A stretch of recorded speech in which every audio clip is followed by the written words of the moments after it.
अस्सलाम वालेकुम दोस्तों, बेहतरीन अपडेट ॾींदा हलूं तव्हांखे तकरार ड्रामे जी नेक्स्ट एपिसोड जी VIP तव्हांखे अपडेट ॾींदा हलूं। दोस्तों हिकिड़ी ॻाल्हि तव्हांखे मां ॿुधाईंदो हलां त हाणे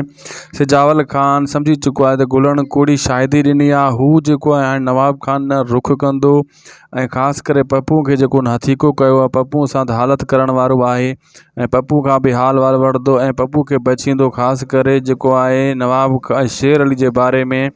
जेको आहे सिजावल ख़ान त एॾो को मूंखे तहक़ीक़ात करे ॾे, सच ॻोल्हे ॾे त मुंहिंजे फसूल खे देरे खे बाहि कंहिं ॾिनी हुई। अहिड़े हिसाब सां जेको आहे पप्पू जेको आहे शेर अली जो माण्हू बि आहे ऐं उहो बि इन शइ ते गौर कंदो ऐं सिजावल ख़ान ते भड़कंदो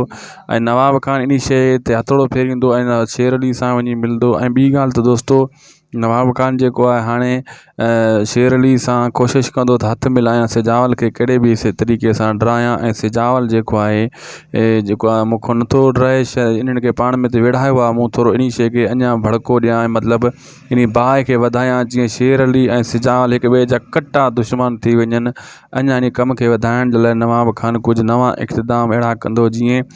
सिजावल ख़ान जो पको जेको आहे थी वञे इरादो त शेर अली जेको आहे मुंहिंजे देरे खे बाहि ॾिनी आहे। ऐं शेर अली पको ईअं सम्झे त पप्पू खे या कंहिं ॿिए जे मतिलबु इशारो सिजावल कयो आहे ऐं उहो वरी इन जो पको दुश्मन थी वञे। अहिड़े हिसाब सां दोस्तों हिक ॿिए जा ई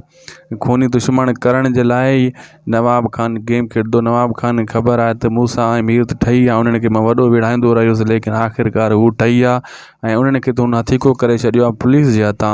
ऐं हिननि खे हिकु साइड करण जे लाइ पूरी कोशिशि कंदो नवाब ख़ान हिकु शातिर माण्हू आहे,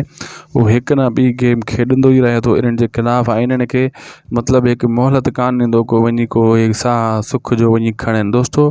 वीडियो पुॻो आहे पंहिंजी पुॼाणी ते, अगरि तव्हां इसी ताईं ॾिठो आहे त महिरबानी करे उदासी TV YouTube चैनल के भी ज़रूर सब्सक्राइब कंदा। खुदा हाफिज़।